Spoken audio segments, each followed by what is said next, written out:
How many people doesn't want permanent resident?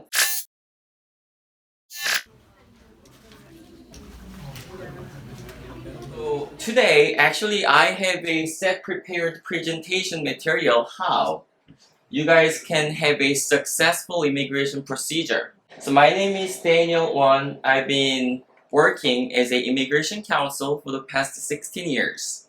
And I've been teaching immigration law at Ashton College and UBC. After you finish school at Acsenda College and get your postgraduate work permit as an international student. Every individual has a different situations and everybody has a different goals and everybody has a different plans. But I know everyone has a same goal. After you finish university degree, you want to get a permanent resident status in Canada, right? How many people doesn't want permanent resident in Canada? I knew everybody wants to achieve their immigration goal. You want to become a permanent resident because you want to be a happy person. You want to accomplish your other goals. You're going to be achieving your academic goal by achieving your bachelor's degree at Acsenda College, and then you're going to achieve immigration goal. But what is your next goal? You guys want to be successfully settled down in Canada. I think that's why I would like to say you guys made the right decision studying at Acsenda College, and then you will get a 3 years of postgraduate work permit. So I'm going to be briefly talking about what procedures you're going to go through. So there are 4 keywords that I listed for you guys. You obtained a letter of acceptance from Acsenda College and you are already here. Some of students are already attending here, right? Maybe some students are not registered to the school, but based on this letter of acceptance, you applied your student visa and you are here legally as an international student. And second keyword I listed is postgraduate work permit. Post-graduation work permit is you're going to get it as soon as you finish your program. Automatically you're going to be qualified to get 3 years of post-graduation work permit because Acsenda is a listed designated academic institute which is registered with CIC. So you guys will get a 3 years of postgraduate work permit. And once you have this changing status from international students study permit to post-graduation work permit, now you're going to be going through the immigration procedure. So I'm going to be briefly talking about what program would be the most suitable for most of individuals. Everyone has a different background. Everyone has a different qualifications, but I will introduce what would be the next steps. Acsenda is a designated learning institution which is registered with CIC. So you got this letter of acceptance and then you applied your study permit and you will apply for the post-graduation work permit, and after you be qualified to apply for the immigration, you will apply for the immigration. And next slide will be demonstrating how you're going to be applying your post-graduation work permit. Acsenda College is registered with CIC, so they will be qualified, but it used to be 90 days. International student must apply their post-graduation work permit within 90 days, but they have been changed. So you have a 6-month, 180 days to apply your post-graduation work permit. And some students are registered not 4 years university bachelor's program. Some students are registered for 1 year diploma program, 2-year college program. Every course are different. As long as those programs are registered with CIC, they will obtain a post-graduation work permit for the length of your studying period. So if you finished 1-year diploma program, you're going to be only getting 1 year post-graduation work permit. But like I mentioned, Acsenda is a 4 years bachelor's degree program, so they will get 3 years, which is the maximum the immigration will issue for the post-graduation work permit. And next slide. When you're applying for your student visa and post-graduation work permit, of course you have to provide your identification, your passport, and of course you have to provide your education credentials. Did you finish your degree at designated learning institute? And next slide is going to be just demonstrating what kind of documents you're going to be applying. But some students have a families while they are studying. So it will be very different what kind of documents they are going to be submitting. Are you only applying for your post-graduation work permit? Are you getting married throughout your course of study or while you're working in Canada? So those documents can be really, different, right? And the next slide is going to be, showing approximate time. When you're submitting your post-graduation work permit, it's going to take about 2 to 3 months. But if you submit your post-graduation work permit, you're going to be going through this implied status to get your full-time working status. So you're going to be able to commit for the full-time employment. Is anybody currently working while studying in Canada? Okay, many. And are you guys registered as a full-time student? And then you're studying. So the rule is you can only work up to 20 hours per week if you are studying full-time. If you are going through the break, because Acsenda College is a 4 quarters. So if you are skipping 1 quarter, you are able to work full-time. You are able to commit full-time employment during this break period, right? So if you are applying for the post-graduation work permit, you are able to automatically work for the full-time while waiting for the post-graduation work permit. That's the information you should know. So you don't have to hesitate. Am I able to commit full-time employment after I finish my bachelor's degree? I applied my post-graduation work permit, so yes, I can work. So you're more than welcome. You are legally able to commit for the full-time employment. So now, immigration. As an international student, have you heard Canadian Experience class?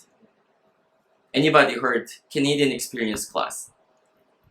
Okay, what's your name? Stephania. Okay, Stephania, you're going to be finishing Acsenda College next year. When are you finishing? Next year. 2021. So when you finish it, you should be able to get postgraduate work permit as you planned, and then you're going to be able to find an employer with your open student post-graduation work permit. So during that employment period, I want you to demonstrate that you have enough ability to do some positive contributions to the hosting company or wherever you end up working, right? But you're lucky because your work permit is going to be open.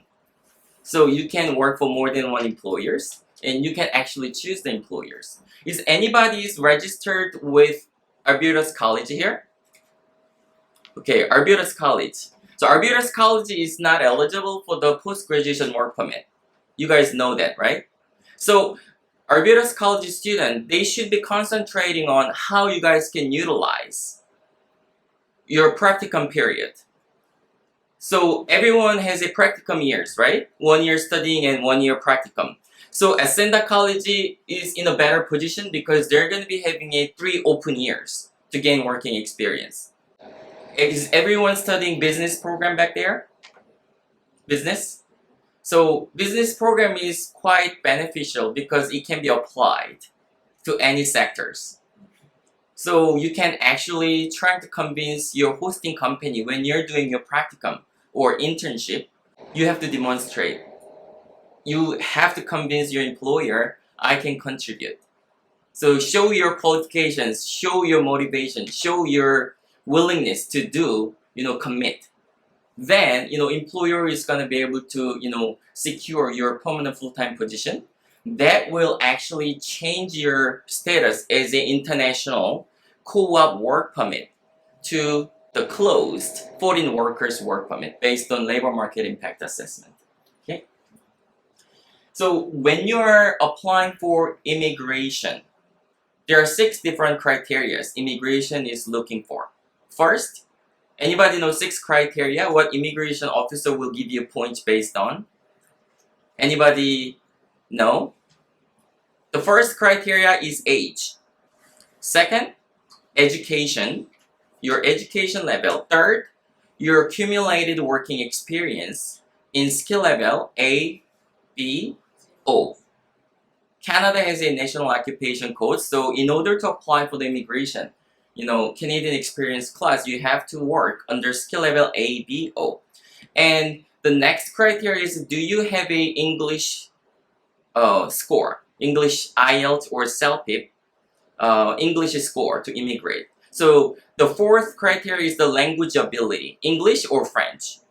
And the fifth criteria is, do you have a arranged employment in Canada? Do you have a arranged job? That's the fifth one. And the last six criteria is, do you have an enough, adaptability criteria is asking, is your education was completed in Canada? Or have you worked in Canada minimum 1 year? Or your spouse has an English score as well? Do you have any relatives in Canada to give you additional bonus points? So those are six criteria immigration officer will look into and then give you points. So what you need is you need to accumulate those points in order to apply for the immigration. If you are not getting enough points, then you're not gonna get invitation. So I just listed those where you can get your additional points. Can you control your age? First criteria?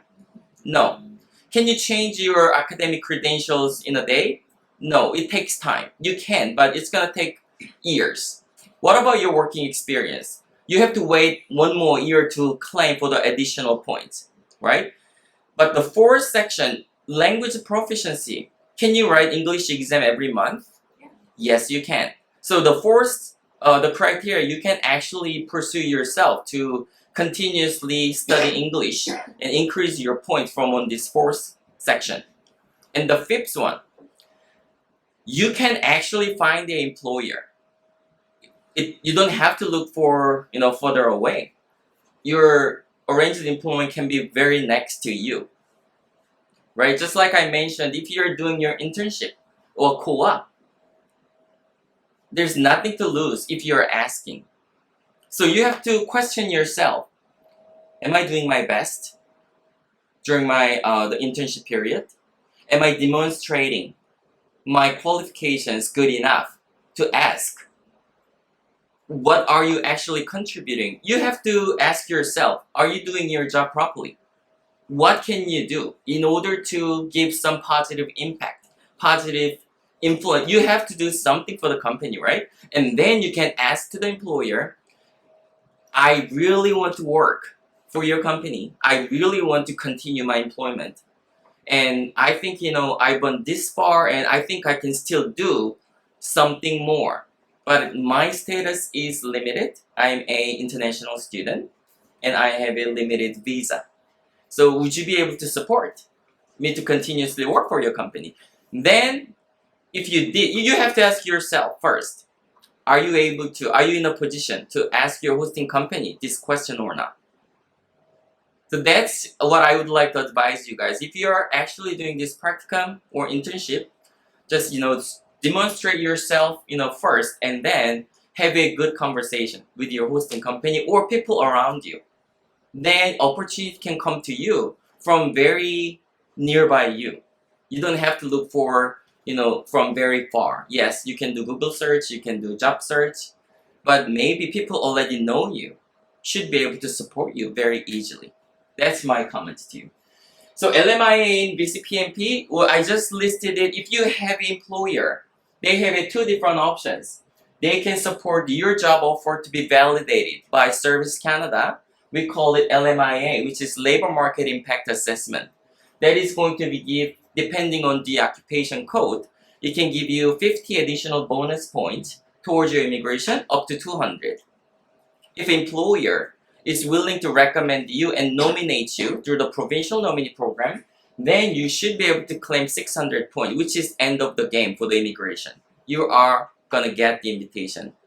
The last month, the draw was maybe 450 range, which means 600 points if you get it. Obviously, you don't need even bachelor's degree, right? This one we already above, the invitation point. And then you don't have to study that much hard because employer already gave you 600 points. So then you don't have to, waste your energy writing English exam over and over. So my recommendation is really demonstrate yourself. I am more than capable to work for this position and then I can actually improve myself. So just think about yourself. What are you good at something? Let your employer know, let your friends know. and do something, for yourself and for people who's around you, then they will recognize you very easily. Next slide, please. The question mark, I made it because there has to be a lot of questions, right? And I was trying to bring up the most close immigration program.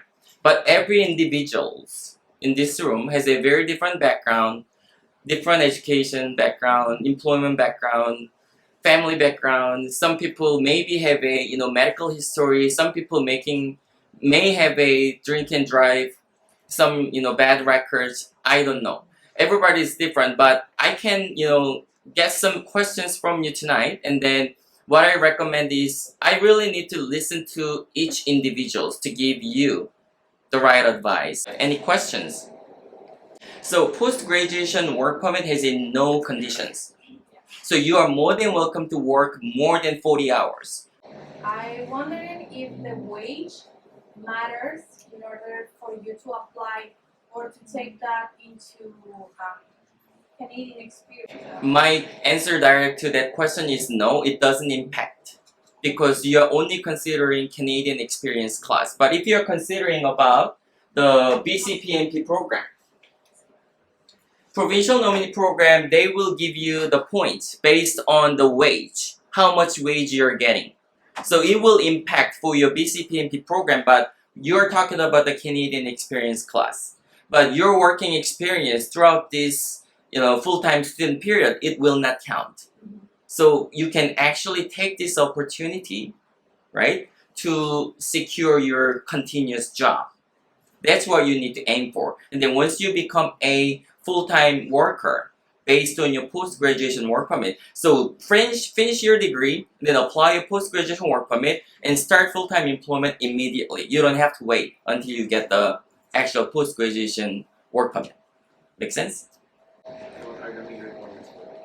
Okay. The processing time for the PR is Express Entry PR is designed to finalize the application within 6 months. So that's kind of the average processing time once you get the invitation from the immigration. Let's say you had a minimum 1 year full-time working experience in Canada. So LMIA is completely different procedure from immigration, okay? So immigration is processed from the federal level, which is called Immigration Division, has the CIC, right? Citizenship and Immigration of Canada. Immigration Division is different from Service Canada or Provincial Nominee Office. So there are 3 different government officials. So your question should be, from the federal level, once you get the invitation from the immigration level, then they're going to be processing your PR application within 6 months. However, if you didn't get the invitation from the immigration level, which means you are not accumulating enough points to get the invitation, which means you may need LMIA additional 50 points up to 200 points, or you need a 600 points from your employer, right? So if you, let's say you're working for the administrative assistant, which is skill level B, then you're going to be only claiming 50 points. So I have to listen to your I need to evaluate your full credentials, your age, 6 criteria: age, working experience, and your education level, and your English score, and your arranged employment option, yes or no, and your adaptability. I need to look into all these 6 criteria, and then I can advise you properly. Okay? Any other questions? Am I eligible to apply for PR within that 6 months, or I need to extend my PGWP? My answer to that question is yes, you can. Because maintaining your legal status is a totally different thing. You are post-graduation work permit holder, and then you have 6 months left. But you accumulated enough working experience here in Canada already, right? So you can actually calculate your points. But have you registered to immigrate? Not yet. So you have to create your profile first. You have to let immigration know that you are willing to immigrate to Canada. Then they will automatically calculate your points based on what you disclosed, right? If you have enough points, and they will invite you. If you don't have enough points, you have to keep pursue which section you're going to be able to increase your point to get the invitation point. So back to your question, you don't have to wait. You can actually do your immigration procedure as quickly as possible. Registration doesn't mean they're gonna give you the invitation. Okay? So if your passport was only valid, if your passport was expiring after 2 years, immigration will only give you until the expiration date of your passport, but you are entitled to claim for the 3 years, so you are able to extend your post-graduation work permit, but that shouldn't stop you to not register for your immigration application. Okay? Okay, well, thank you very much for coming tonight.